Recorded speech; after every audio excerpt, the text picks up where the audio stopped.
Well, welcome everybody. I'm glad you could be here. So this is our third module. This is module 7, individual and group sessions. Similar to the last module, this session has a lot of information. It's actually a little bit longer than the last one, but it has very important information that you'll be able to use to help your clients as you move through working with them, whether it be at the end of life or during the loss of their pets.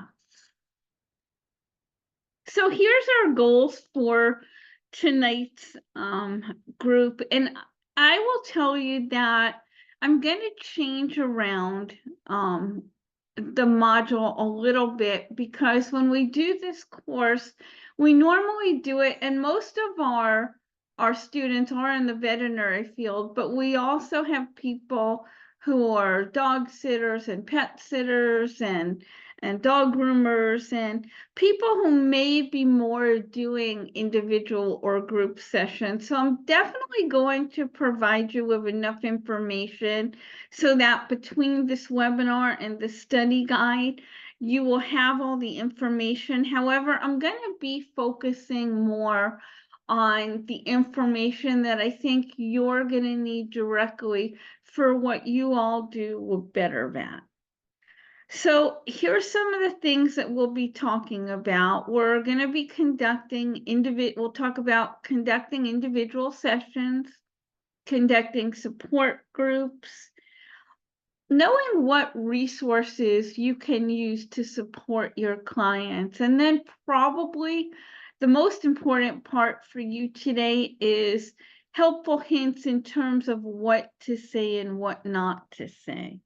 And then we're going to wrap up by talking about what we call, and you may all call them the same thing too, red flag clients. They're kind of the challenging clients that have a little bit of a background that may make going through end of life or pet loss a little bit more difficult to deal with. So that's what we're going to be talking about today. Let's start out by talking about individual sessions, though, and you may have a chance, whether you do an individual session or not, this information may be helpful for you in terms of just talking to your clients or having to have those difficult conversations with them. Or you may sometime in the future decide you want to try to do private sessions with clients. So they can be done with singles, couples, and family. These are people who are related or connected to one specific pet loss, as opposed to group sessions that we'll talk about, where you're going to have a variety of people with all different losses and all different pets.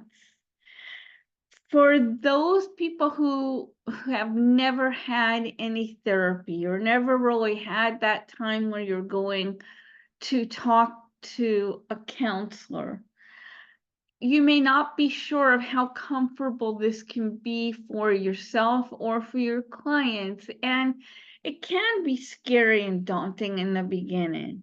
The purpose of what we're going to be talking to you about today is similar to what we talked about last week, in that we're providing an overview for you. Concerns and questions more on the soft information, you can always ask us those or wait for the Q&A at the end. We will be offering a group call if you're interested, or I have let people know also that we're going to be doing some one-on-one calls as well. So you can keep your questions that way as well, should you have questions on conducting individual sessions or any of the other information. So when we talk about doing an individual session, it usually starts with an initial conversation where somebody is saying, I'm having a really hard time and I need support. And there's a saying that the impression that you get of somebody, it takes just a few moments to get that impression. And I think it's very true whether it's in person, telephone, or even Zoom. So I think it's very important to establish a comfort level and to have that small talk.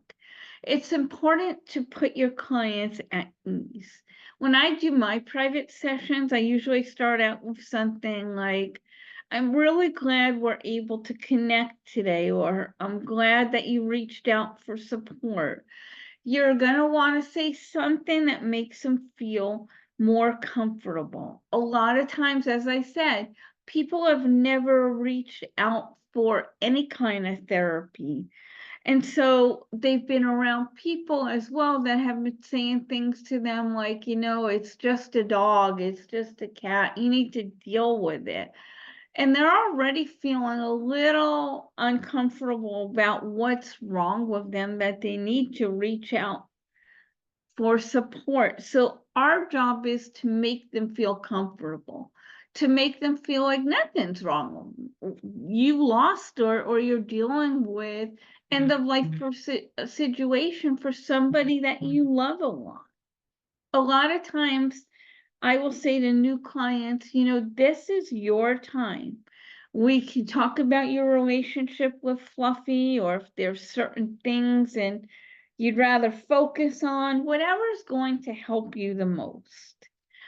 There are people, even with that though, that do have a hard time in talking. And so the more comfortable you can make them feel, the easier the session's going to go.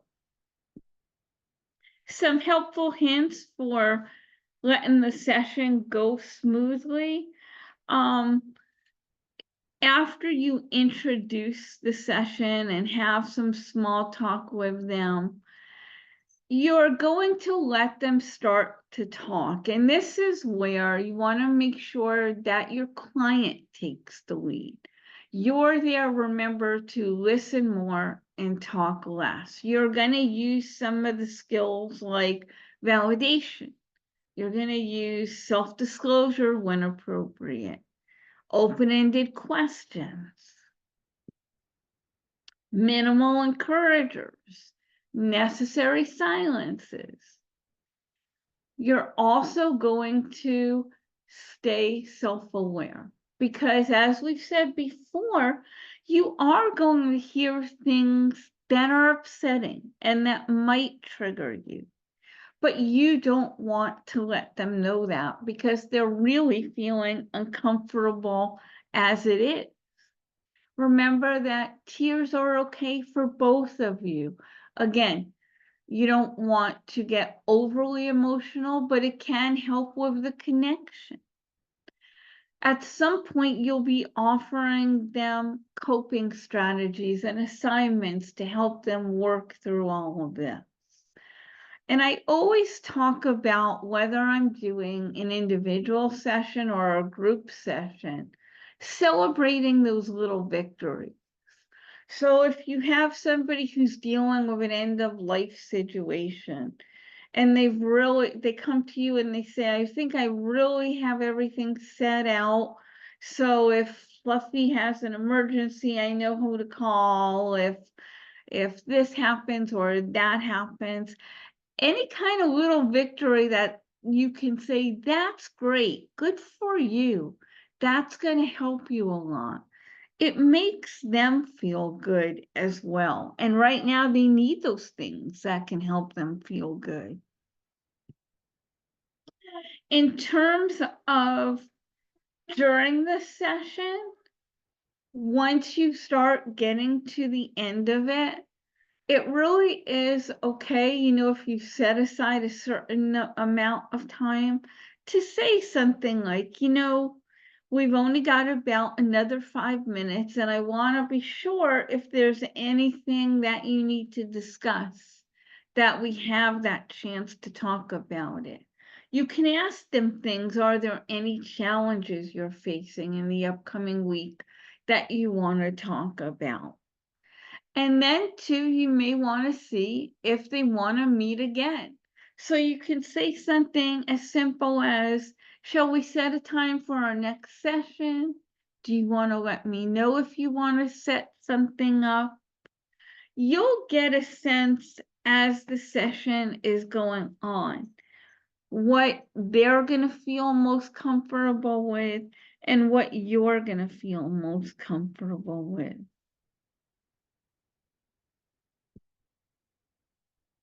In terms of if you decide to do these sessions, especially in the beginning, it's going to be exhausting. Number one, it's new to you.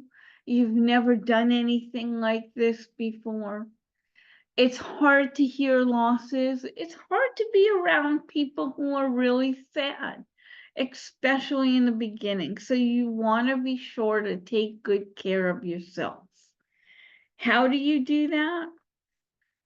I always share this whether I'm doing a private client or or a group session. I make sure not to schedule. So in other words, if I'm doing more than one individual session in a day, I make sure that I have at least 20 minutes to kind of decompress a bit, to go to the restroom, to get a cup of coffee, maybe to look at some notes. Make sure that you're taking care of yourself. The more you take care of yourself, the better you'll be able to help your clients.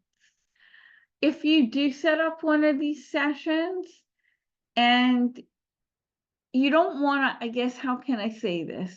It depends how good a memory you have as well, but it can be difficult to remember some important information. And the last thing you want to do is you don't want to be taking notes during the whole session. It's nothing wrong if you want to write a little note or two, maybe with the pet's name or something if they mention something really important. But you don't want to be sitting there scribbling the whole time that they're talking. So as soon as they leave, something I always do is I will take some notes or make some notes for myself so that I don't forget. If you promise to send them something, a bibliography, a good book you found, any other kind of resource, I will also make that note then. So that because I may not be able to do it for a few hours, but I have those notes and I could look back on it. You also want to talk about what is the follow-up that you discussed with them. Are you going to meet them again? Are you going to send them an email or some homework assignment to do? Make sure you jot that down. Anything important, the main points that you want to be sure to be able to bring up again should you talk to them. That's the kind of notes that you want to take after they've left. So when you do individual sessions, like I said, they can be done with either an individual or they could be done with a couple, or I even do them with families. I'll definitely say that more people that are in a session, the more difficult it is. So I would definitely, again, if this is something that you want to do at some point, maybe stick to individual sessions, and the more comfortable you get, you can kind of start dabbling into working with couples or even families. With couples, and I think we mentioned this when we talked about special populations, it's just really important to keep the focus on pet loss. Definitely have referrals for marriage therapists, for LMFTs. When you're dealing with a husband and wife, it's very common for other areas of their life to creep in. For example, I had a woman that I was dealing with who had her dog for about 11 years, and her boyfriend moved in about the last 3 years, and now he was her fiance. And she asked me after one session if her fiance can come to a session. So I said, sure. And he came in and He was pretty good. They talked and things were going well. And I said, it was toward the end, I said, is there anything else that you want to discuss before we end up? And he said, yeah, Laura's really messy. Ever since she's gone through this loss, the house looks disgusting. And so I just kind of nicely said, and that has to be difficult, but dealing with other types of areas and living together and how to get along living together is not what I focus on. I focus on loss, but if you feel like you need a couples therapist, I have a wonderful person I could refer you to. The main point with couples is that you want to encourage both of them to have a chance to speak. Um, Not to be sexist, but still today it is the men who need a little bit more encouraging. They sometimes feel less comfortable in these sessions, like big boys don't cry or they're afraid to share. A lot of times the women come first, so the women are more comfortable than the men. But again, validating what each person is saying. We talked last week about paraphrasing, which could be really powerful when you're dealing with a couple. So if you have two people, let's say it was Laura and John that were in this session, and you wanted to be sure that they were hearing each other, John may say something and you can say something like, Laura, did you hear what John just said about it? And kind of paraphrase it. And then you can even say to John, that's what you're talking about, right? And it reinforces to him that you're listening and understanding. And it gives her a chance to really hear it too. Because, sometimes there are issues when couples communicate. And when you kind of highlight something and somebody else outside the couple is doing it, it may become more understandable or people may hear it more. So you could say, Laura, can you relate to that? And that might help them in their own communication. In terms of dealing with families, again, this can be more difficult because, sometimes when I've done families, I've had to, probably the largest group I did was 5 people. So it was a couple, 2 kids, and a grandmother was there. But again, we want to keep pet loss in the forefront. We want to have referrals for child therapists, for family therapists. Again, we want to encourage every member to speak. We want to use that tool if we need to of paraphrasing. Something important to keep in mind when you're dealing with families is that you want to keep, especially if there are kids involved, you want to keep the conversation family friendly. And I'll share this example with you. As I said, I had this couple and their 2 kids, and one was definitely a teenager, maybe 15, 16.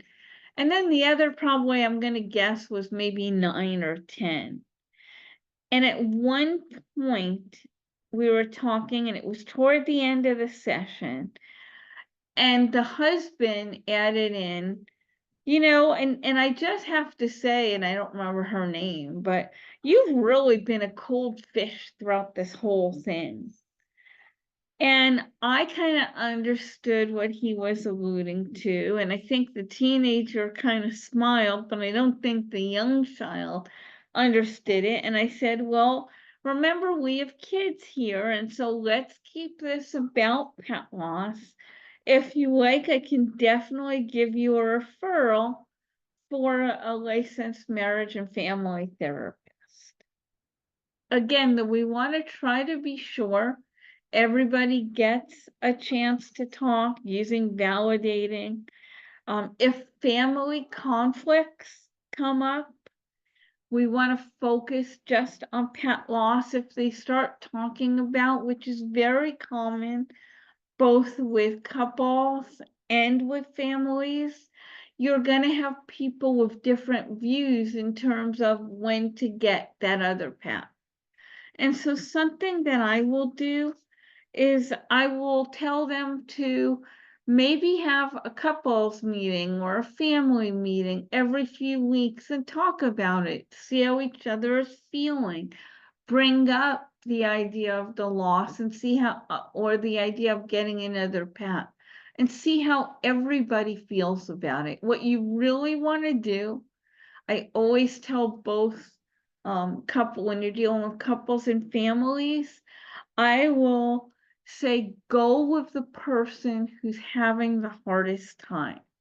So if the husband really wants to get another dog, but the wife isn't quite ready, you want to be sure and try to let the wife get to that point of being ready. Why? Because let's say the husband really wants a pet and you go out and get one, and now not only is the wife not ready, but maybe she starts resenting the husband because he's the one who talked her into getting this new dog who she's just not ready to love yet or even have in the home.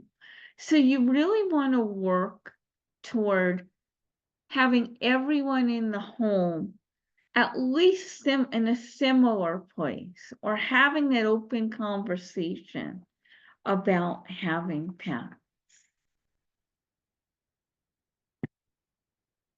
So we're going to talk about conducting support groups, but before we do, I'm going to go ahead and stop the share for a second and just ask Connie, Ann, do you have any thoughts or comments on anything that you do when you're working with clients or that you want to add in here? I'll just say that pet loss is so triggering for people to bring up all kinds of other losses from their past. And that comes up a great deal. But you, as a pet loss specialist, aren't really equipped to deal with that. So it's so important to have referrals that you can send people off if, oh my God, that reminds me of my mother who died 10 years ago and I haven't really gotten over it. But that's not your job. Exactly. Exactly. Connie, do you want to share anything or? I think you're on mute. I'm There you muted. Yeah, I have someone that I actually went to school with that I refer to for human grief, because I could work with them on human grief, but I I want to keep all the boundaries. And so that works out really well because it's a reciprocal relationship, because then she can refer for pet loss to me, and if you can build those kind of relationships, they'll work really well. Yeah, absolutely. And I will tell you, so as I probably mentioned to all of you, I lost both parents and then 4 years later lost Moz. And I did go for grief counseling and losing both my parents. And the woman who ran the group, it was an organization, and they wanted me to get trained and to help them run these groups. So I went ahead and I started it, and I did a couple of groups for them, but didn't spend a lot of time. And I too, Connie, have had people, right, where they're like, well, can you help me with, I'm still struggling with the loss of my dad or the loss of and I will say, you know what? It's not, there definitely are similarities, and there are, but I don't really focus on that, especially when it's a loss of a human child or a loss of a spouse, I haven't been married. And so there are certain things that I cannot relate to, that I wouldn't be able to support them in. And so it's just important, kind of stay in your lane, do what you do best. And if you do what you do best and remember, do no harm, you'll be okay. Thank goodness we don't have experience with that, right? I know, right? Seriously. Yeah. All right, we're gonna get back and we're gonna start talking about conducting support groups.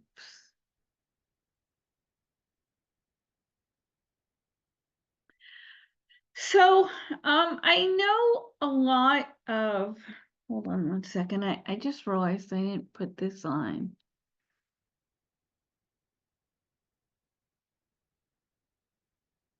Slideshow.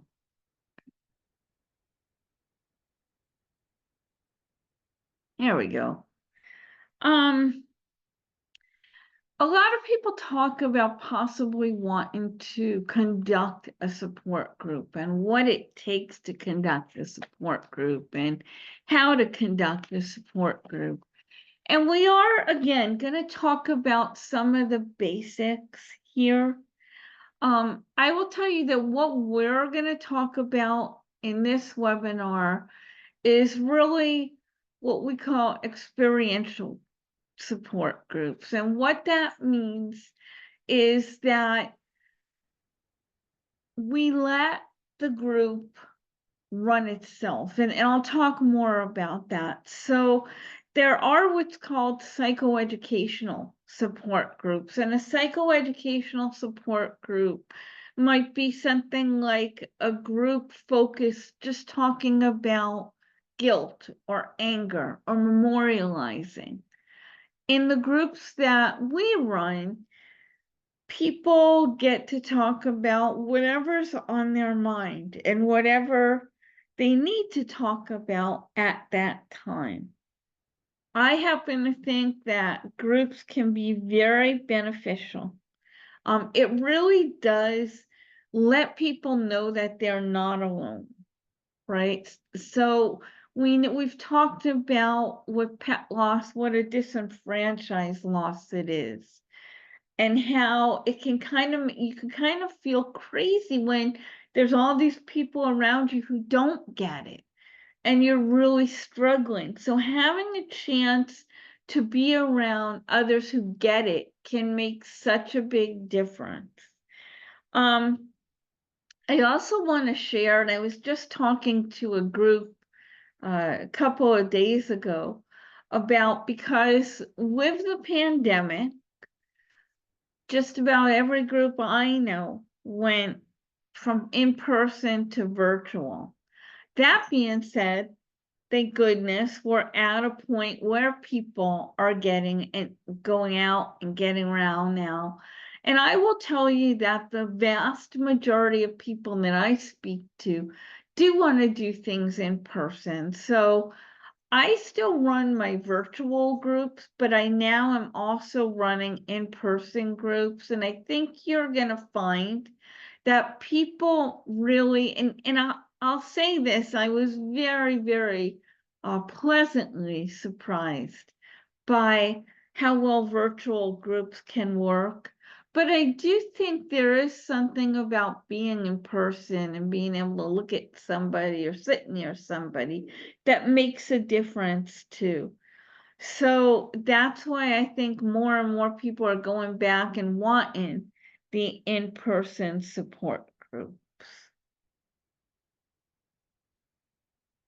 When we talk about running a support group, this kind of says it all, right? There really is no one way to conduct a support group. You know, I always kind of say, and I know Connie does a lot of groups too. It's like every group you do is kind of an adventure. You know, they definitely, your groups evolve over time. And you can choose, and I will say that this is more toward the psychoeducational groups will have like a 6-week group session where you often pay for the 6 weeks at once. And so 1 week will be on guilt, another will be on anger, another one will be on anticipatory grief. But when you do the experiential groups, again, you most likely will have new people coming in, if not every time, every other time. This is not to say people don't stay in the group, they do. but it changes. For instance, I do a couple of virtual groups still, and now I'm doing one and possibly two individual, or I mean, in-person groups. But, people are not available every day, right? Or every time the group is held. Sometimes they have family obligations, they have work obligations. And so each group is really like a different experience. Really importantly, and I know I think it was I guess maybe it was in module 5, because some people there was a question about what type of support, and there were some people that put therapy groups rather than support groups. Pet loss groups and therapy groups are two very different things for a lot of different reasons. In a pet loss support group, you really, or in a support group, I should say, you really let the group, and we'll talk more about this, lead itself. You're not the leader. In a therapy group, you really kind of are the leader. You're offering support just to a larger group. And a lot of times in therapy groups, they are closed groups and there is a certain topic. So pet loss support groups and therapy groups are not the same.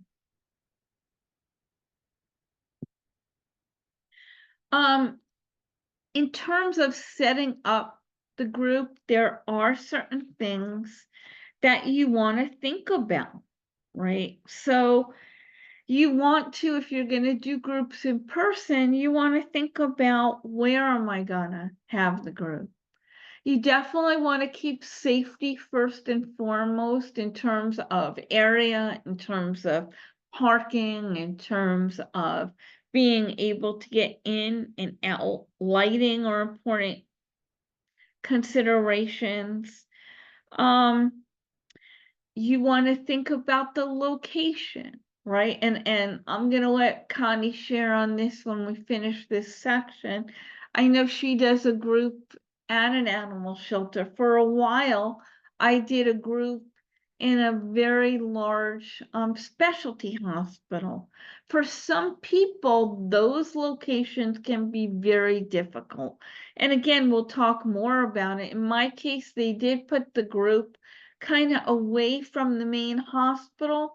But even for me, when I was walking in and out, sometimes you see pets being wheeled in a stretcher and people crying and difficult situations to see.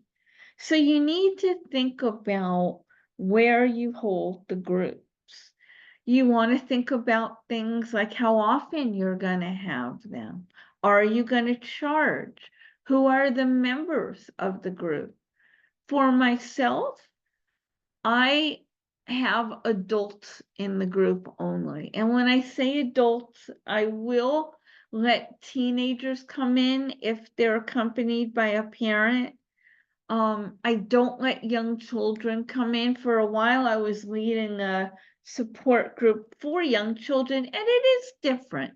Look at, if you're having adults in a group, you can't talk or even speak in the same way, right? And children think different about loss, about other areas than adults do. So you really have to think about who you want to allow to be in your group. In terms of how many or size of the group, I do try to keep at a maximum 10 people, and really, even with in-person groups, that's a lot. I do that more with my individual groups. When you start getting, over 8, 10, people even, it gets difficult, first of all, to keep a time boundary there.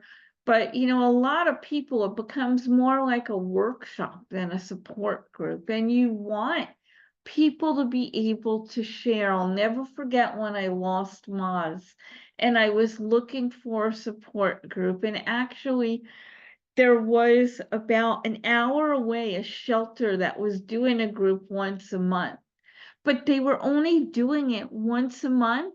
And so when I showed up there that Saturday morning and I had to get up super early because it was far away, there was 20 people there. And they only allowed, I think they went half an hour more. They only allowed 90 minutes. And then they went, but to the 2 hours. But I think only 11 people got to talk. And so that means for the 9 people, they had to wait a month before they got a chance to share.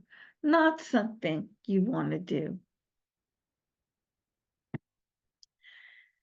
For me, and I know Connie does this differently, I do like to have an initial conversation by telephone with the people that come to the group. And you know, it depends on how you're doing the group. And again, I'll let Connie share, but she does hers for the shelter, so she's working for an organization. I just do it through Pet Loss Partners. But I have found at times that people, either they're extremely emotional, angry, sad, or they don't like, they'll even tell you, I don't like to talk in groups. Okay, well, maybe a group is not for you then, kind of thing. So I do have that initial conversation that works for me. Every client that comes into one of my groups does get group guidelines that they have to sign. I have found that it helps kind of give structure and boundaries of the group because people know what to expect. And it also kind of, it's like a CYA for our groups as well. The groups that I do as well, I want to know how many people are coming to my group. So I make people RSVP. Part of the reason, again, is it allows me to make sure that the groups don't get too big. But also when I do the groups, I bring certain resources like the guidelines, like Pet Loss bibliographies and things. And so I want to make sure I have enough for everybody. I want to make sure it's the right room size. I want to be able to set up for the group. So that allows me, the RSVPs, to be able to kind of cover myself in those areas as well. Similar to an individual session, in order to do a successful support group, you've got to take care of yourself. So, and I think this might have been a question, or maybe it's a question this week. I get confused with the different assignments each week, but I always make sure when I do my groups that if I have private clients, there's at least an hour to an hour and a half in between wrapping up private clients and getting ready to start a group. I allow myself that time to do a little meditation, to follow up on a couple calls, to have a light snack before the group, so my stomach isn't rumbling as I'm doing the group. I just make sure that I'm taken care of, because the more I'm able to take care of myself, the more I'm able to support the group. When I do my groups in person, really important, you want to be sure, and I now try to get there almost a half an hour ahead of time. I used to think that, oh, if I get there 10 minutes ahead of time, it'll be fine. No, because people really think about getting there 10 or 15 minutes ahead of time too. And so by getting there half an hour ahead of time, I could sit in my car, do a little meditation. I have time to get the group ready. Especially sometimes if there's new people that I know are going to be at their first group, I will ask them to come in maybe 5-10 minutes early so I could get them settled in, show them where the restrooms are, have them fill in the intake form. Get them settled in, make sure the room is ready. I have a table in there and make sure I have enough chairs. So getting there about a half an hour early for me works best. Obviously when I do the Zoom call, I get there a little bit early, but usually only about 5 minutes before. So I kind of mentioned the difference between a therapy group and a support group. The role of the person who is facilitating the group changes too. And I don't even call, so in a therapy group, you really do have the leader. In a support group, you have a facilitator. The group really does a lot of the work. What do I do? What do facilitators do? It really is about maintaining a safe place, creating safe boundaries. I have the group guidelines. Again, it's something in writing that people could see to give them idea of what's going to happen in the group and what to do and what not to do. I'll have things on there on the group guidelines like please keep your cell phones turned off. And again, I know it says promote, so it doesn't lead group conversations, but we can promote them, and I'll share a little bit more on there. You want to make sure, you want to try to keep a good flow to the group conversation, and we'll talk in the next slide or two about how to do that. And sometimes you do want to give, even though it's a support group, if there's things that you can say that can help a client or resources or ideas, you do want to be able to do that. Unfortunately, part of your job is as a timekeeper, right? So in an individual session, it can be a little bit easier to keep an eye on time because you could wear a watch or you could have your cell phone in an inconspicuous place and look down at it from time to time. In a group session, it may be a little bit more difficult because there's going to be a lot of times a clock on a wall that in a lot of the groups that I do, where people are gonna look at the time, and you'll even see people looking up at the clock. You yourself, though, don't want to try to avoid looking at the time as much as you can, because it's like kind of like tapping on the desk, like when am I going to get out of here? So it's something you're going to have to deal with, but you do have to be a timekeeper because in order to keep that safe boundary, if you set a 90-minute session, you're going to know, okay, I need to kind of start wrapping this up at like 10 minutes before, right? If it's 2 hours, again, you're going to do the same thing. So it is important to at least glance at the clock from time to time, or if you want to use your cell phone and you can kind of glance down at it, you just want to kind of do it inconspicuously, however you do it.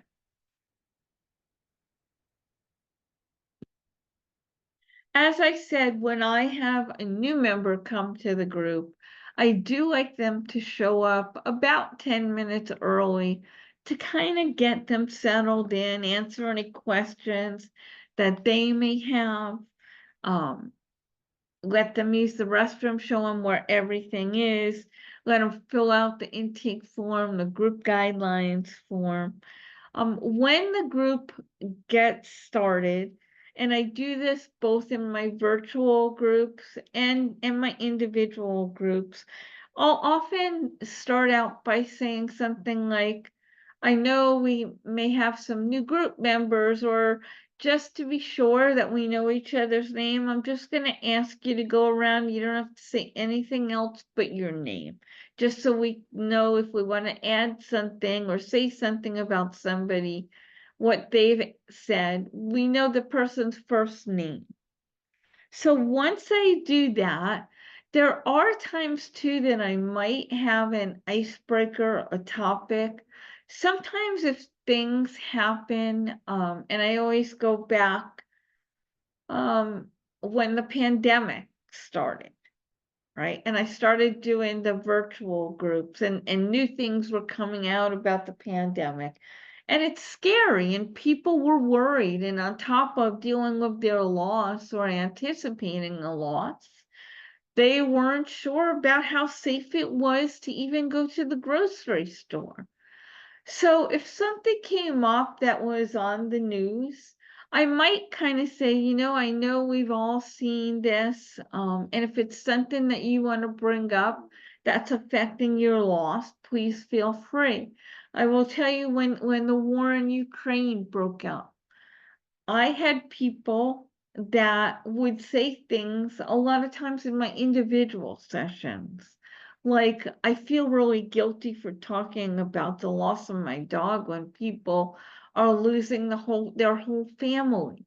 And so I did bring that up in my group, and I said, I know a lot of my individual clients are concerned about this, and if it's something you'd like to share, we could definitely do that. And then you just give them the option. I do try to be sure that everybody has a chance to share. I guess I'll say quiz alert, quiz alert. It is not necessary for every person to share in every group. And I'm going to give you an example of that. So a lot of times a new person may be unsure. Maybe they never went to a group and they don't know what to expect, or they're surrounded by people that they don't know. And you're going around the room and people are talking and you want to be sure. So let's say you have Larry there for his first group and he hasn't said anything yet. And I may say something like, Larry, I want to be sure that you have an opportunity to share. Would you like to talk? And he might be very honest and say, I don't know how comfortable I feel, or I don't know if I have a lot to say. And a lot of times I'll say something like, do you just want to tell us a little bit about your loss? And that normally is kind of like the icebreaker for them, because they'll say something like, well, just yesterday I lost my dog Fluffy and I had him for 10 years. And like they'll see people's expressions, or, sometimes they may even say something like, John was talking and I could totally relate because I felt like I didn't know how I was going to get through without having Fluffy by my side either. However, if they don't want to say anything, I'll say that's okay. If we have time, we'll come back to you. Or if you decide you want to do, please let us know. I also will have clients who have been coming to the group for a while. And they may have had a really exhausting day or week, but they just feel like they need that support. Or they just feel like they want to hear what other people are saying. They want to listen a little bit rather than share. And sometimes they will say, I feel like I don't really have a lot to say this week. Is it okay if I just listen more? I'll do the same thing with them. Sure, that's absolutely okay. If you decide you want to share, just let us know. Now, if you have a new person or an existing client that week after week after week, they're not saying anything, that's probably when you're gonna want to have a conversation with them, because maybe the group just isn't a good fit for them. And again, that's not saying anything about you. It just may mean that the group isn't working for them or they're not comfortable. Maybe they need another type of support. Maybe an individual session would be better for them. How do we keep that conversation going? Right. Well, obviously there's verbal communication, nonverbal communication. Here we're giving you some suggestions of some nonverbal things you can do. So sometimes just smiling at somebody, just that direct eye contact, that nod of the head. Again, you want to avoid the bobblehead doll effect that Dr. Wolfelt mentions, but simple little things like that can make somebody feel very comfortable or more comfortable. There's also verbal ideas though, right? And you can see a few ideas here. So let's say somebody is talking, let's say Larry is talking about how he hasn't been able to clean his house for a couple of weeks and it's so hard for him to get to work. And you know that Lisa was just talking about that at the last group. There's nothing wrong, and I know I have Brian here, but or so say Brian was just talking about that at the last group. There's nothing wrong with saying, hey Brian, I know you were sharing that you had the same issue. Can you tell Larry a little bit more about how that felt for you or what helped you? Other ideas is if you're trying, you want to get somebody to share a little more, you can say something like, Rose, can you share what helped you the most in the first couple of weeks after your loss? And you can use that right when you have a few new people in the group, and then you know you have a couple of people who have been there for a while, and you feel like hearing from people who have been there for a while could be helpful for the new people. So you can ask one of your existing group members if they'd be willing to share. If you have somebody again who's been kind of quiet and you want to try to bring them out a little bit, there's nothing wrong with saying something like, Kelly, how does that make you feel hearing that? So just a few ideas there. Other ideas again, asking open-ended questions, validating feelings, self-disclosure, minimal encouragers that we've been talking about, right? Can you tell me more about that? How did that make you feel? Can you give me an example? Simple little things like that may make people feel more comfortable in sharing. Again, we want to, during the group, we want to make sure that there is a good flow. And what do I mean by that? You want to try to make sure that everyone feels comfortable. I always will in the beginning of the group, I'll, especially when there's a new person in the group, I'll say, we do have a few guidelines to the group. And one of the guidelines that I share is, you know, I know when people are very new to a loss or even going through it, we could be very sensitive to what other people say or how it's said. So should anything be said that upsets you in the group, please feel free to come to me afterwards and let me know. We want the group to be more about compassion than confrontation. And that kind of sets a tone for it. If people have questions, again, I let them talk to each other. I do allow a certain amount for cross sharing. Again, keeping in mind the time.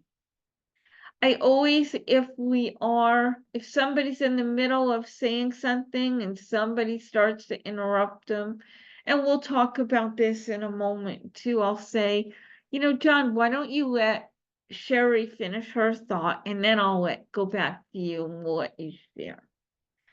Another part of it is, again, recognizing those victories, similar to individual sessions.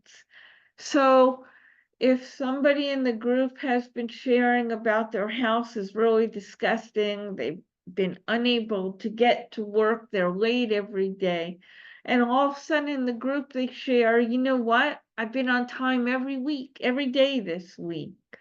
Recognize that, say, John, that's really good. That's an important step forward. Give yourself credit for that. And then as the group comes to a close, again, about 5 minutes before, I'll usually say something like, oh, we've reached that time again, or we're getting really close to that time. What I will do sometimes, if there's been a couple of people who have said, oh, I don't want to share, then about 15 minutes before the group, I'll go back to them and just give them that last chance if they want to add anything. And I find that a lot of times there are kind of common threads. Sometimes people will be talking about that grief fog, how it's been so difficult in the first week or two.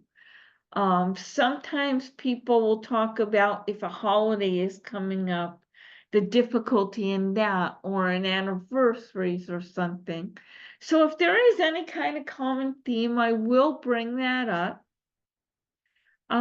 I also give the information for the next group. As I shared, I do 2 virtual groups, and I'm doing 1 group in person, and we may alternate days at different places. So in that case, I would say, remember that our next group is going to be at ABC Library in Plainsboro, but then the week after that, we're back here.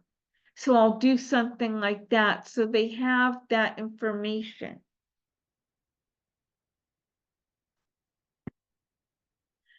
And then, of course, after the group, similar to individual sessions, you want to be sure that when the group ends, you have that time to write down any notes. Did you promise somebody you would send them something?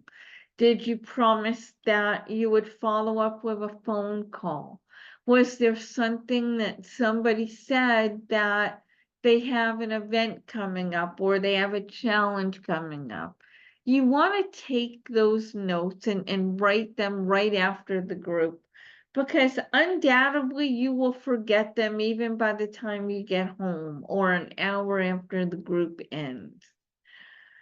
Also, what happens for me is I make sure, so when I do my groups at night, I always let people know that at the end of the group, I don't do anything. That's the end of my day. So if I promise I'm going to send you something, I'm going to send it to you the next day.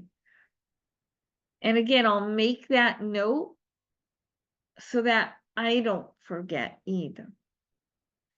But you also want to be sure when the group is over that you have that chance to decompress.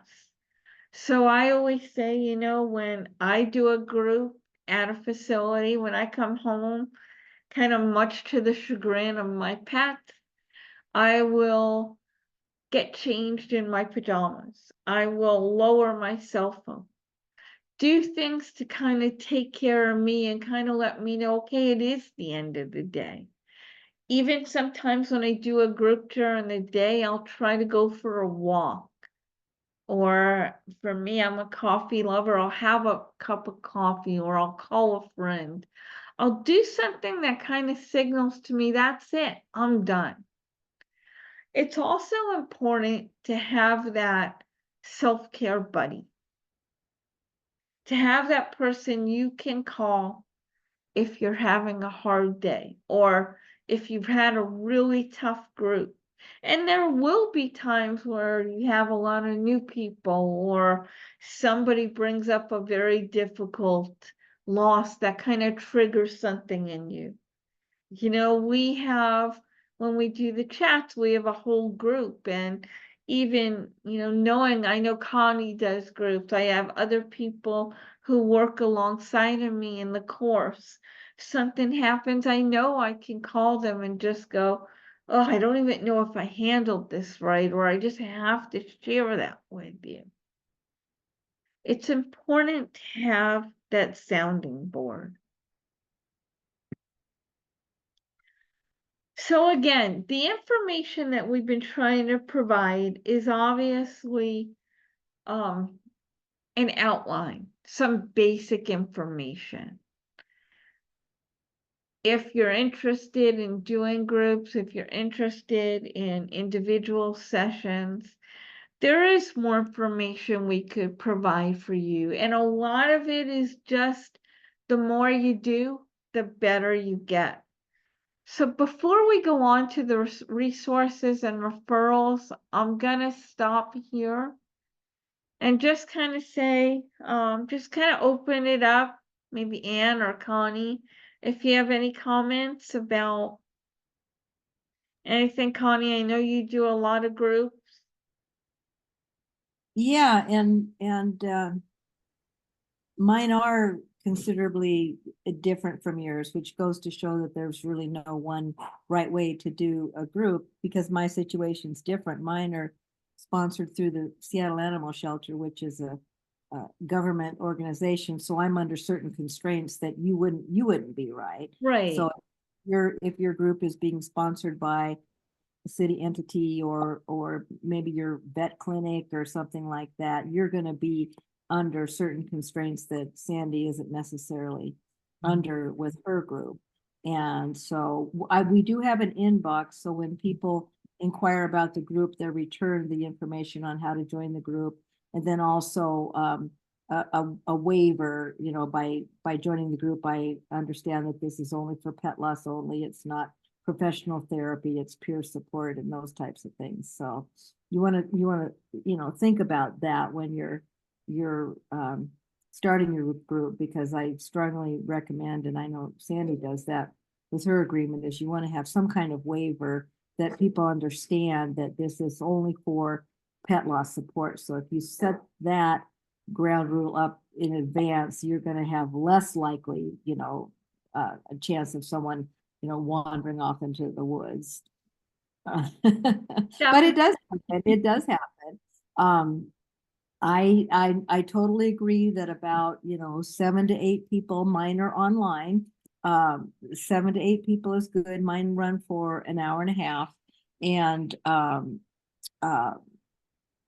my experience though is that most of my support group participants are really cognizant of the time that they have.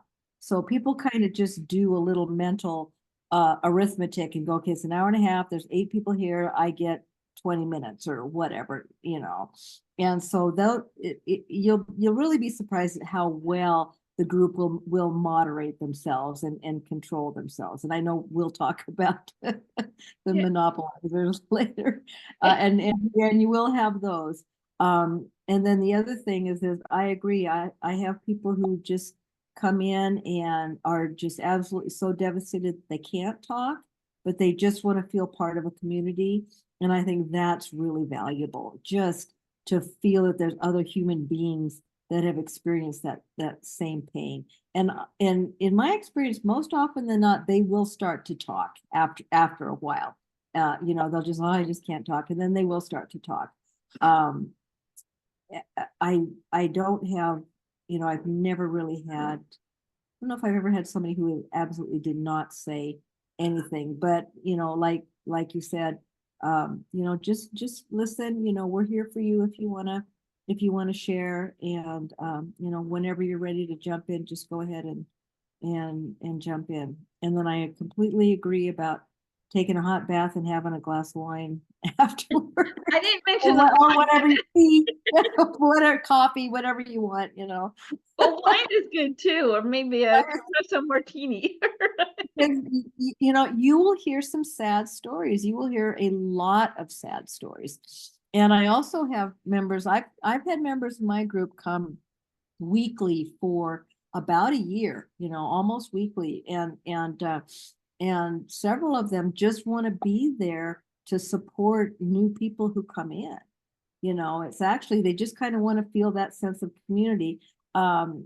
One of my participants, her roommate said, "Why do you do that every week? Why do you go there just to be sad?"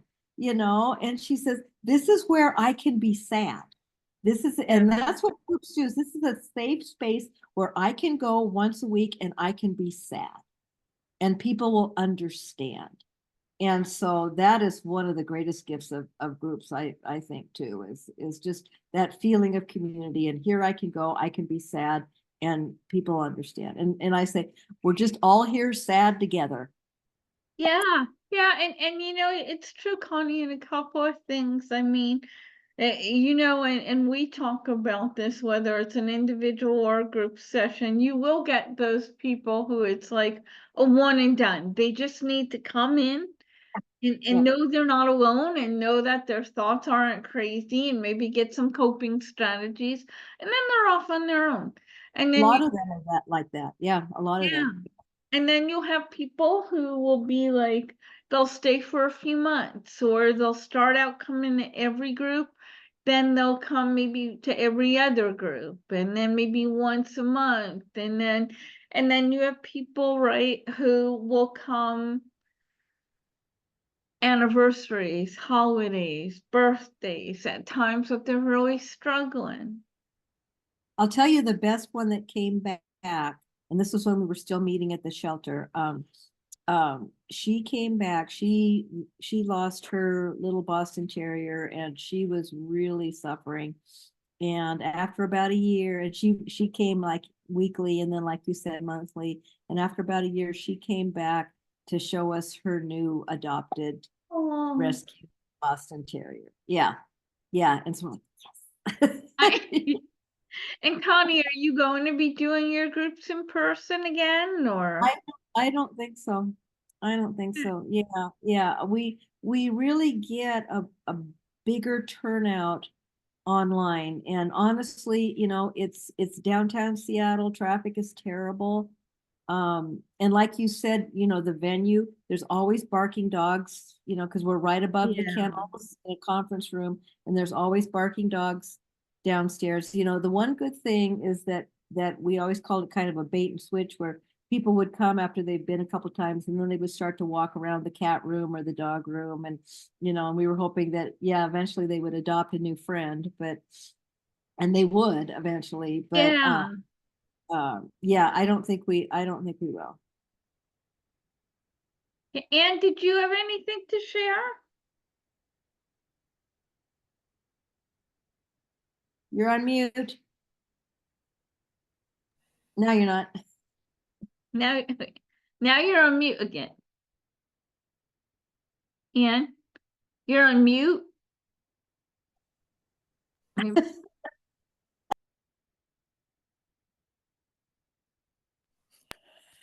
There you go. The computer is playing tricks on me.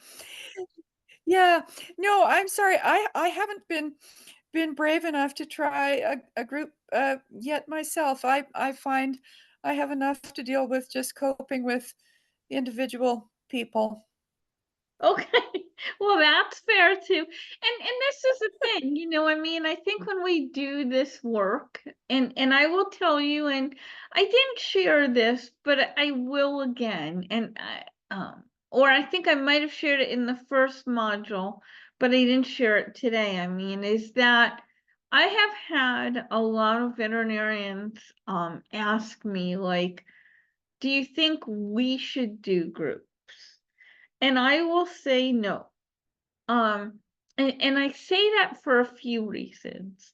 Number one, you already are dealing with a lot, just in dealing with your clients. And if Connie and I haven't stressed it enough, groups can be very taxing. I mean, I love doing them, and I think Connie does too, but they can be very difficult. Um, same thing with individual sessions. I will say too, and this is my experience in the last 15 years in doing this work, that even when you think you have a good relationship with a client as a veterinarian, right? There is a little bit of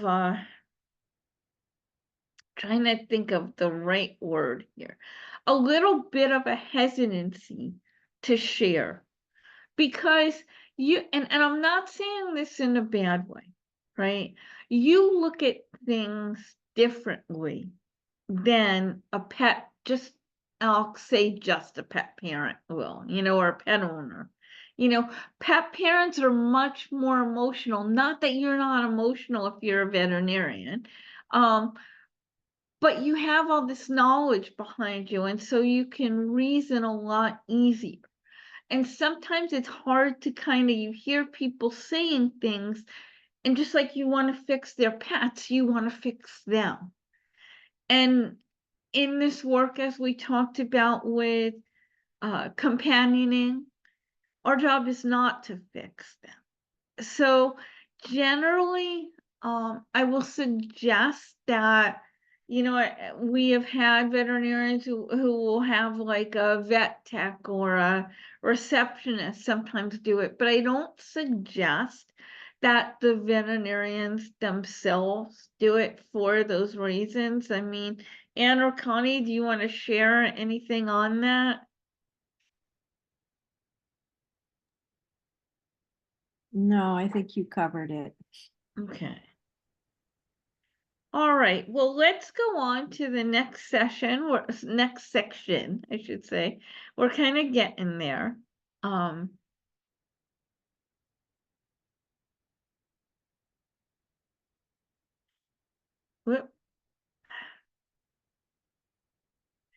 Okay, we're going to talk about resources and referrals, and I think,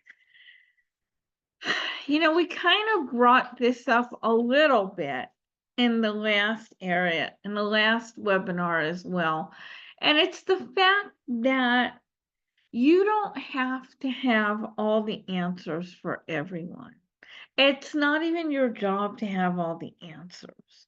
Your job is to offer support. Your job is to provide a type of resources, which we'll share more about, but you don't have to have all the answers. It's like kind of like that saying, you don't have to reinvent the wheel. There are a lot of resources, written resources, pet loss bibliographies, good articles, or sometimes you just need to refer somebody.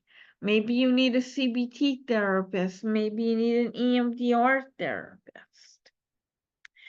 You provide the resources for your clients. That resource may be, again, written, or it may be saying, I don't do this type of work, but I have a really good LMFT that I can refer you to, and they'll be able to help. But the point is, why reinvent the wheel when you don't have to, right? So we're going to talk about, whoops. What are we talking about? Referrals. And it is having, and we'll talk a lot more about this in the marketing module, but having referrals for LMFTs, child therapists, CBT specialists, EMDR therapists, people who can work alongside you. You remember how I mentioned staying in your lane? And we're going to talk a lot more about this in Module 9, where it mentions interdisciplinary teams, where you're good at doing what you do, but other people are good at doing what they do. For instance, as a therapist, I may not be, and I'm not a therapist, but let's say a therapist, I may not have the resources that a hospice veterinarian may have. But when you work together, you can offer those resources to your client as part of a team. So it is important, and I do recommend that you just don't Google a bunch of names. And again, we'll talk more about this in the future, but calling them up and letting a therapist, letting an EMDR therapist or a CBT therapist know what you do and that you'd like to be able to refer people to them. And like Connie said, she does that, and sometimes a therapist will refer a client to them because maybe they haven't worked a lot in the pet loss area. Can be really helpful and takes the stress off of you sometimes.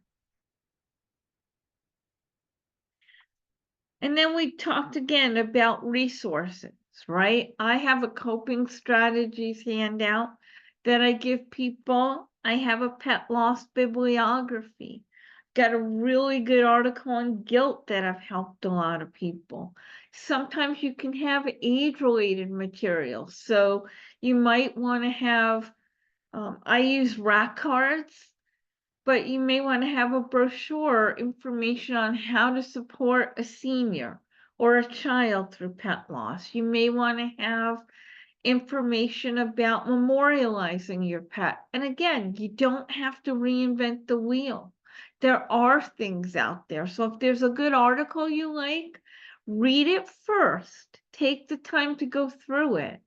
But then go ahead and offer it, make copies of it too, copy a link, and let your clients know that this is something that you think can help them. So we're going to talk about helpful hints, what to say, what not to say, which obviously is super important. And I do a lot of lunch and learns with different veterinary practices, and I have this one lunch and learn that I kind of call Pet Loss 101. And I have a section in it where I talk about what's good things to say, what are things that you should avoid saying. And every time I do this, I I always see like people kind of like roll their eyes like oh no, I've said that to a client. I shouldn't have said it. And listen, there's no absolute, well, I shouldn't say that. There are a few things that you really shouldn't say. But you're dealing with people, you're going to get a sense of what can help them. But by having an idea, and this comes from years of experience, it comes from being a pet parent who has lost a pet, it's just going to make it that much easier to be able to relate, to be able to help.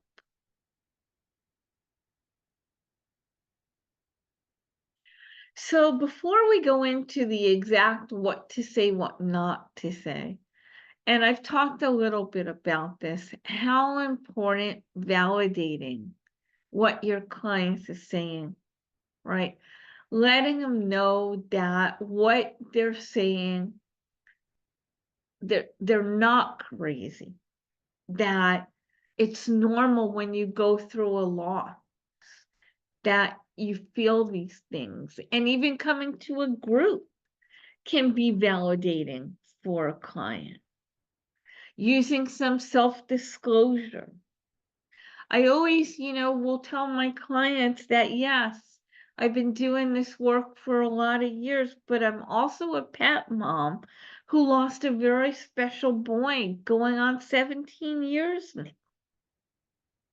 Sometimes that self-disclosure allows you to relate to them, right? But just to validate their thoughts, their feelings, helps them feel less alone. They feel less crazy at times, right? And you are going to have those clients who will tell you, I feel really crazy, or have you ever heard this before?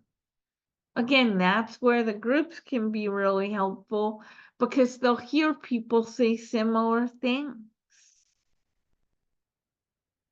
Along with that, though, you want to watch the words you choose. And this is kind of what we're going to talk about when it comes to what to say and what not to say. But, there's a couple of things that I was taught that have really helped me. And I think it's Alan Wolfelt who actually says this, but it's like, words are like toothpaste. Once they're out of that tube, you can't put them back in. So you have to think about what you say. And there's a great acronym for think, which is it true? Is it helpful? Is it informative? Is it necessary? And most importantly, is it kind? And I mean, I think we can use that not only just in pet loss, but just in our communications with everybody. So we're going to start out by talking about some of the things not to say. And the biggest thing I could say when it comes to what not to say is you don't want to tell people how to feel, right? Or what to do when it comes to their emotions. You don't want to say things like, don't feel guilty, or you shouldn't feel guilty, or don't cry, or, don't do that. Don't do this. Other things are, well, your pet lived a good long life, or you were such a good pet owner for so many years. It's like they know that pretty much. But how long is a good long life? Is it 10 years or is it 15 years? It's never really enough time with our babies. One thing that I know my clients have said that people around them have told them, and it really bothers them, is, well, at least you have other pets at home. That has to happen. But I think the two things that are the most unhelpful, and I always share this, is there was this really good article written, it's probably been about 5 years now, about what this organization did a study on what was the most helpful and unhelpful things that people heard when they were going through a loss. And one of the most unhelpful things is this third item on here, which is, I know how you feel. And I know I brought it up before, but I'm going to bring it up again. You can't possibly know how somebody feels unless you're living in their home with them, right? And even then, you're not in their headspace.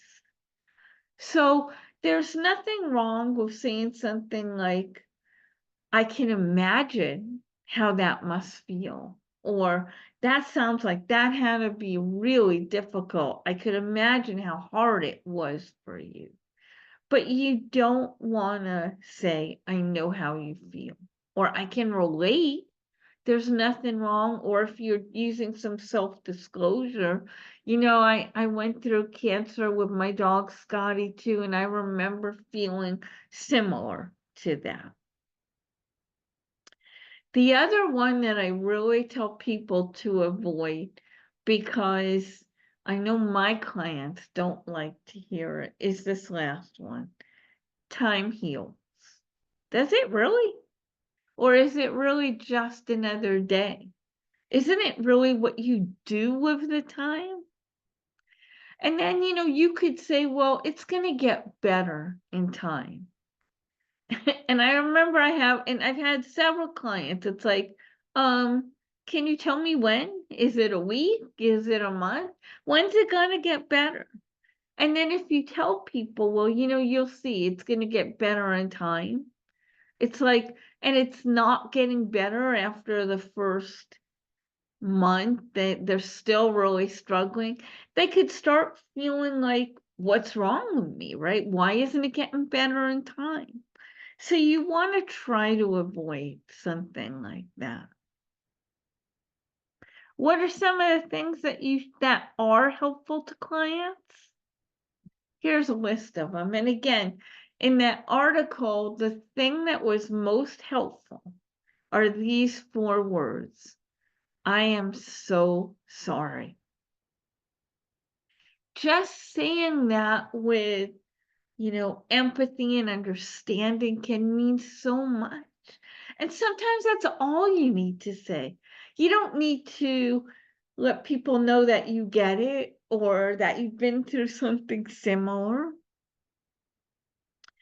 A lot of times clients, especially when they're going through this for the first time and they feel again a little crazy, or you are going to hear, if you haven't already and you start deciding that you want to do this work, you're going to hear this. When I lost my dad, it wasn't as hard as when I lost Fluffy.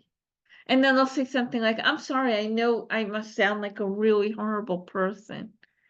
That's when you want to use, there's no need to apologize. In terms of guilt, letting them know that guilt is normal. I will often tell my clients that I've been doing this work for many years, and I do believe this, that at least 95% of the people I work with have felt guilt. But then the good news is that it's possible to work through it. Again, using those words, I can relate, or that's understandable, or I get that. Even, for some reason in the last few months, I have had a good number of clients who lost their pets young. I mean, a year, 3 years, like 5 years, 7 years, and they feel very cheated, right? When you lose somebody young, it's almost like it's not only grieving for the loss, but grieving for the time you should have had, grieving for the fact that you won't have that time. And I will often say to them, you have a right to feel cheated. You should have lost him then. Or you have a right to feel angry. And I use this last one a lot too. It's never really enough time, is it? I mean, is, again, 10 years enough? 15 years? When is exactly that enough time? So those are just a few things. Again, every circumstance is different, but avoiding that, I know how you feel, or telling them to do so, not to feel a certain way, definitely will help. And that I'm so sorry, and validating and being careful of the words that you're saying really is gonna make a difference. Just a few things to remember. It is not unusual, especially with new losses, for clients to say something like, I don't want to be here without them, or I feel like I can't go on without them. I felt that way with Moz. It's really scary to hear it, but it's not necessary to panic. You don't want to tell the client, again, not to feel that way, or that the pet wouldn't want them to feel that way. Sometimes, again, saying something like, and if you felt that way yourself, like, I will use that self-disclosure and say, I could relate. When I lost Maz, I didn't know how I was ever gonna get through the next day. But then I'll add something like, but you know what? I got up, I went to a group, I found support, and all of a sudden, day by day, sometimes hour by hour, I was doing it. You do want to assess the situation. There's nothing wrong with asking questions, asking if they have support at home. But more often than not, it's just saying something like this. Many of us have felt that way. And those feelings are going to dissipate the more you take the time to work through the loss. Just know I'm here to support you. So we're going to wrap up talking about challenging clients. We'll talk about both challenging clients when you're working with them one-on-one, but also in the group client, and you are going to get them, even if, again, and I'm sure you have them doing the work you do now, right? Those clients that you try to share things with, and you say it a few times and you're wondering, it sounds like you're not getting through, or clients who are just so angry with you. So we're going to start out talking about those two instances. Something to remember is that it's not unusual, and I use this saying too, that grief is sometimes like a layer cake. You know, you have the grief on top, but there can be a lot of complex issues and emotions and other losses underneath that. You need to know that there are times when you're not going to be able to help everyone. Doesn't mean you're bad at what you do. It may mean that you're not a good fit, but it may mean that the person needs more too. That's those times when it's okay to say, I'm not the right person, but I have a great therapist I really would like to refer you to, right? That shows that you care. It shows that you're not dismissing. And it's do no harm. If you don't have the knowledge, if you're not able to help them, you do want to say kind of like what Connie and I was saying about human loss. Could we do it? Yeah, probably. Are we the best people to do it? No, probably not.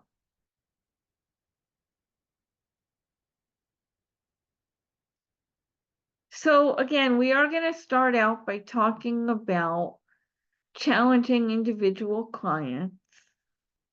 And we have those angry clients. Those clients, and again, I'm sure you deal with them now, that you could just tell are just so angry inside. And we dealt with that module 5 where we talked about anger and guilt.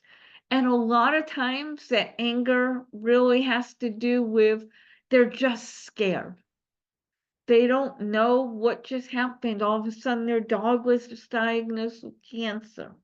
Or all of a sudden, you know, you thought you'd be able to treat the dog and the dog doesn't respond to treatment and passes away. And it's hard and it's sad and they want to blame somebody. So you're the closest thing to it.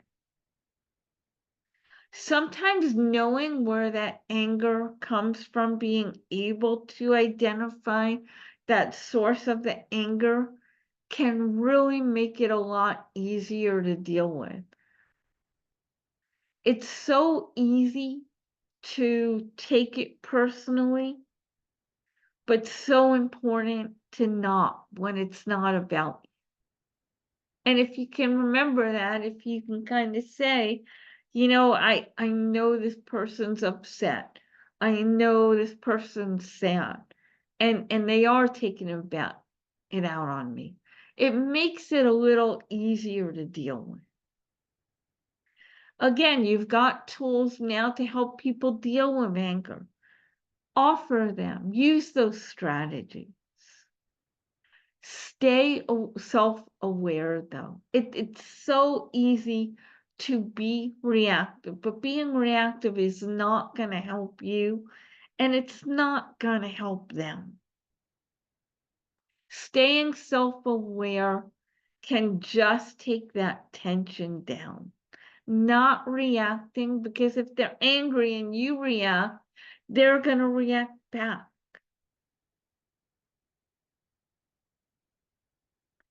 You also have those, what we call resistant clients. And again, I'm sure you see them in the work you do now.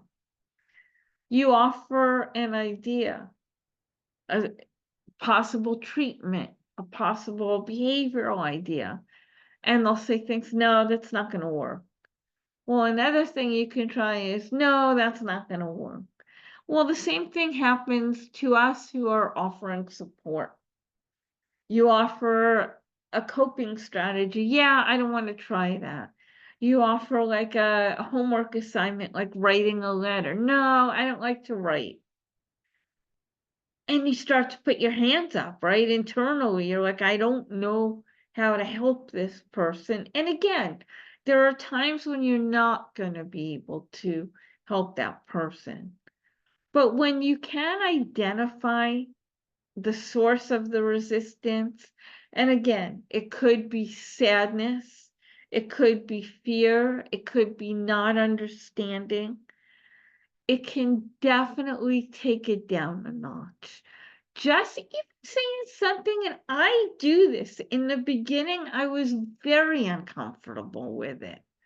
But I had a friend of mine who worked in pet loss, Ellie and Ann, I'm sorry, Connie and Ann, no, I was going to say it's my friend Ellie. She's actually the person who started Pet Loss Partners with me. And she's an LMFT. And she used this line. And she would often say to me, if I keep trying to help my clients and they resist everything I'm saying, I'll say to them, I feel like I'm trying to come up with ideas and solutions, and I know that they've helped other people in the past, but I feel like we have a block here.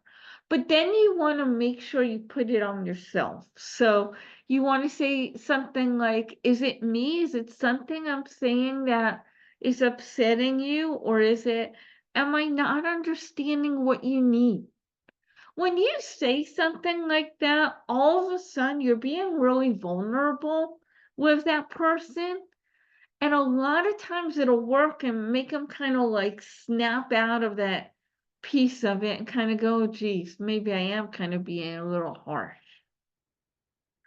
Here too, with resistant clients, you want to stay self-aware because it could be very frustrating. We talked about the mirror work, right? Because I am one of those people who, how I feel. I'm much, much, much better at it now. But you don't want to kind of go, in front of them, right? You want to try to figure out what's behind it, and you don't want to react to it.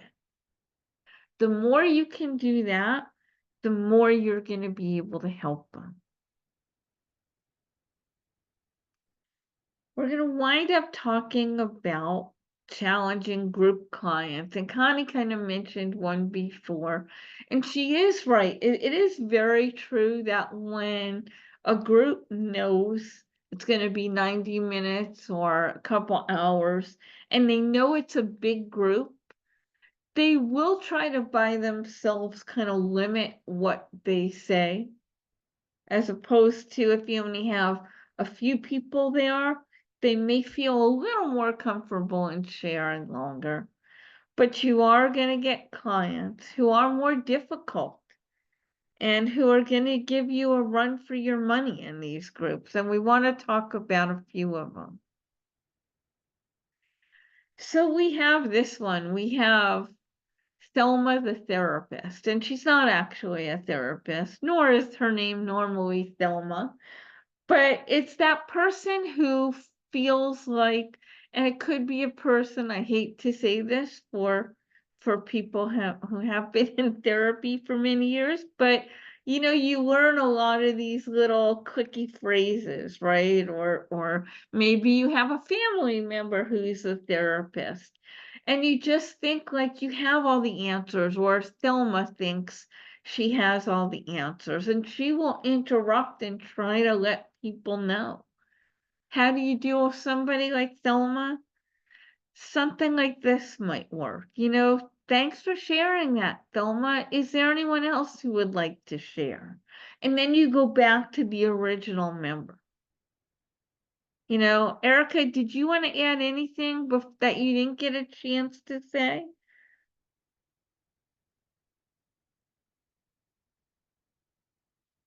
There's also what we call monopolizing Marty. and monopolizing Marty. And I will say that, and Connie, maybe you'll agree with this, that a lot of times monopolizing Marty are those new clients who have been struggling with this loss for a while. And they come to a group, and all of a sudden they're surrounded by people who get it and are relating to what they're saying and validating what they're saying.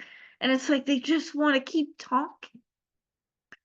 Or there are those clients who just like to talk or have a lot to say. How do you deal with like a monopolizing Marty? Here's a couple of ideas here. Marty, sounds like you've had quite a week. Who else would like to share about their week? Again, it's kind of finding ways to say things to move the group along, but not hurt anyone's feelings, right? Or, you could be more direct and say something like, Marty, I promise we're going to try to get back to you, but we still have a few people who haven't shared and we're beginning to run out of time. So let's make sure that they have a chance to share too. And if we do have that time, we'll get back to you. The hardest part in that is finding that opening. Yeah. Because you don't want to just cut them off mid-sentence, and you don't just want to cut them off mid-thought. But there are some people, and I think you've seen this, is they just have this ability to just talk, and you really, it's so hard to just squeeze that in there, that those are, I think, those, in my experience, those are the most challenging. Yeah, it's true. And as you're saying that, I'm thinking about, and I'll change. Names have been changed to protect the innocent, I guess I should say. I have this woman in the group now, and she's not really a new member, but everybody in the group gets it when the group is large. They'll try, and they'll even say things like, I'm not going to say a lot, but I just wanted to share this, or but this woman, she will go on and on and on. And it's like, and a lot of times it kind of, and it's very normal that people will share things in more than one group. And there's a benefit to them in that the more they can share about it, the less intensity it has.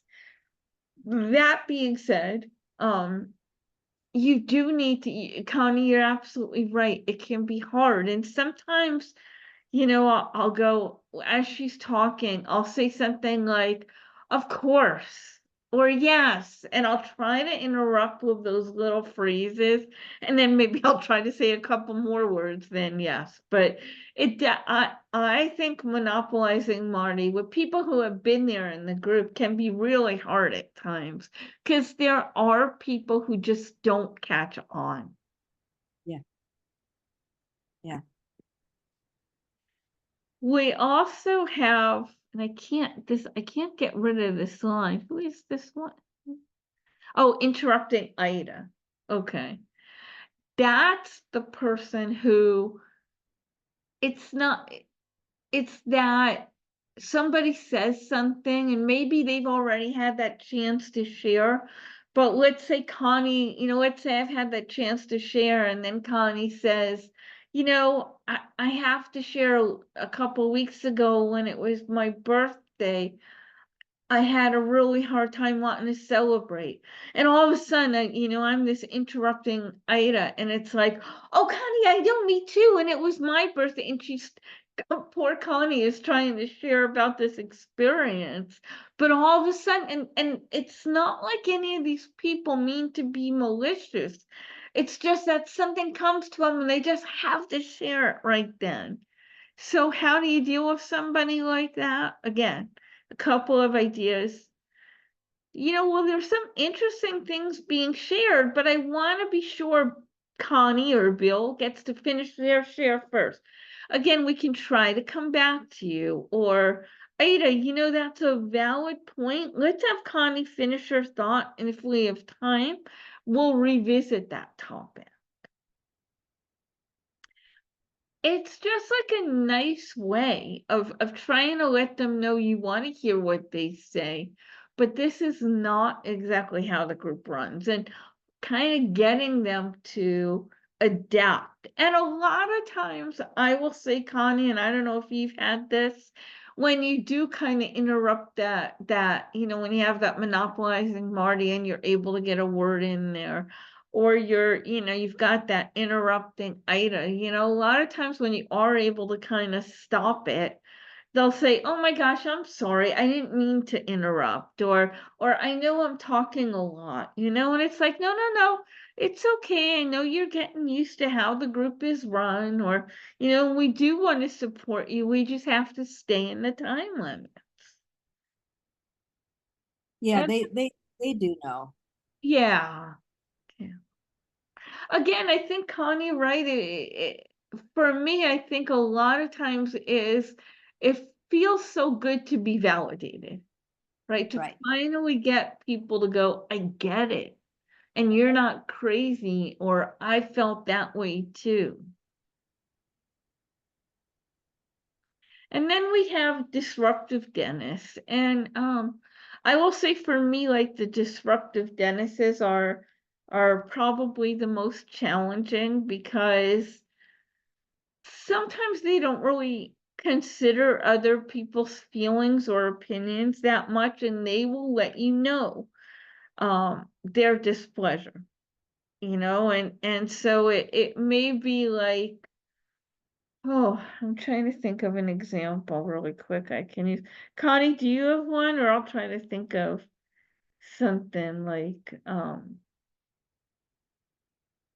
let's say somebody gives an idea, so um or you know what can cause it too is somebody will share that, and you'll read more about this, I should say, in Module 8 with aftercare. But somebody will share like, "I feel like I had a visit from my, dog or cat." And if you have somebody who is an atheist, or they just don't like that idea of they don't believe in it, yeah, I think, I've read that that's not really a visit, it's just a dream you're having, or they've got to like argue about it or find something that's upset them, and they're going to let you know. In that case, you want to say something like, "Dennis, your point is well taken, but so is Connie's point." And Connie, I'm sorry, I'm picking on you here. My point is I, what's that? my point is better. That's it. No, I get, and I don't know if you were doing chat back then through that other organization, but we had a fellow that was so argumentative, Yes. everyone, and it was like, "Oh, you shouldn't buy a dog from a breeder," just all of that, superfluous from pet loss. And it was really challenging. Yeah, these guys can be challenging as well because people come to the group to be in a safe space, and Dennis is making it less safe. Yeah. Yeah. And again, it part of it could just be their personality too, exaggerated by the loss, right? Yeah. So, And I think we say this every time, but I think you had it as disruptive Denise. So oh, I please, thought I changed it. Mike,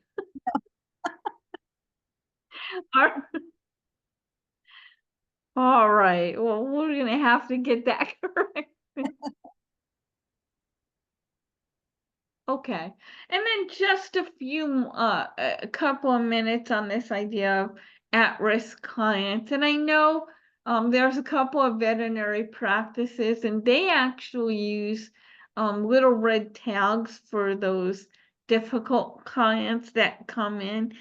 And it's the same kind of idea. We call them the red flag warnings, right? Those clients who live alone and may not have a lot of other outside sources of support.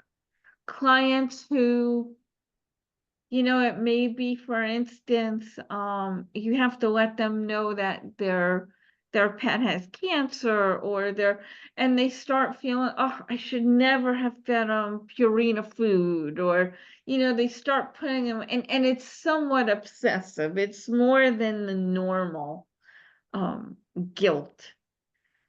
Clients who have experienced a lot of other significant losses, and if you're dealing with clients over and over again, you do get to know who they are. They'll start telling you about their family, or about their people they have to support them. It's those clients who don't have a lot of other significant relationships, or have experienced a lot of significant losses in a short period of time.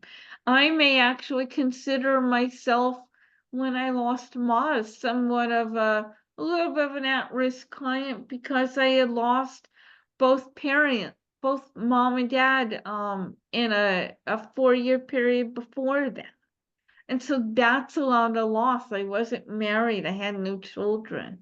So that's the kind of person that you want to maybe just give a little more attention to, maybe be quicker to offer those resources to. And then clients who do talk about, ending their life, and it could be something they may not mention in their life, but if they're continually talking about, I don't think, let's say in a situation, if they have an end of life pet where the dog has terminal cancer, if they continually say, I don't think I'm going to be able to survive this. And it can be, again, saying, like, asking them questions like, who do you have at home? Do you have a clergy that you really trust that can support you? There may be times, look, better safe than sorry. If you're worried, you may need to follow up with them. You may need to call the, police, paramedics, or somebody to check in on them. Most times I will say, Connie, what would you say? Anne, what would you say? Like 90% of the time, 98% of the time, it's really nothing to worry about. Yeah. It's that they've never gone through such a huge loss. Again, I remember saying it. I remember saying to the pet loss specialist I dealt with, and even in the group, I just don't feel like it's ever going to get better. I don't really Yeah. see what I have to look forward to. It just shows how devastating this loss is. Absolutely. Yeah, and if people talk about specific steps that they might take, saying things like, if I cross the street, I just hope a car will hit me, or something like that. Concrete things. Oh, I have an extra supply of painkillers, and I just find I'm taking a lot of them. Things that you're thinking, okay, they may be making an act, and that's a warning flag. Yeah, that's a good point, Anne. So again, we do kind of wind up with this final thought. And again, we've been talking about challenging people, and that I always say, doing this work in any given one day, it could be the most challenging and most rewarding work. There is something amazing about seeing a broken, grieving client begin to heal, begin to smile, feel good. At that same time, we have to be sure that we're creating spaces that are safe and comforting, not only for our clients, but for ourselves. We've got to be sure to take care of ourselves, because you can't pour from an empty cup. So I'll say it again, the better you're able to take care of yourself, the more you're going to be able to support your clients. Connie or Ann, did you want to add anything before we stop today?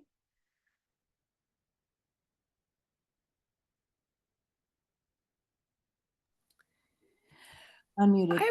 I would just say that sometimes when people are grieving, their edit button is not working. So they'll say things that they would at other times never even think of saying.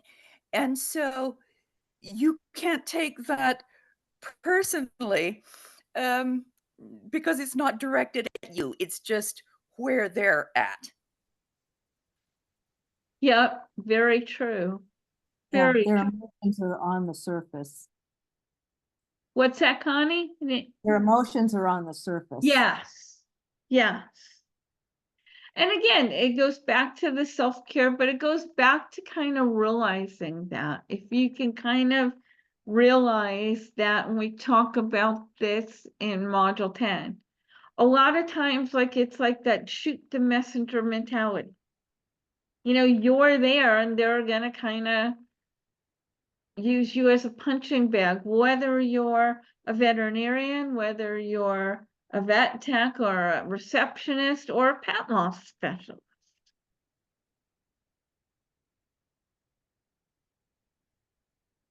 Okay, well, we're gonna go ahead and wrap up for today. If you have any questions about any of this material, please feel free to send us an email. You have the assignment sheet now. So again, if there's any questions about that, don't hesitate to reach out. Okay, Connie and Ann, if you can just hold on for a sec. Yeah.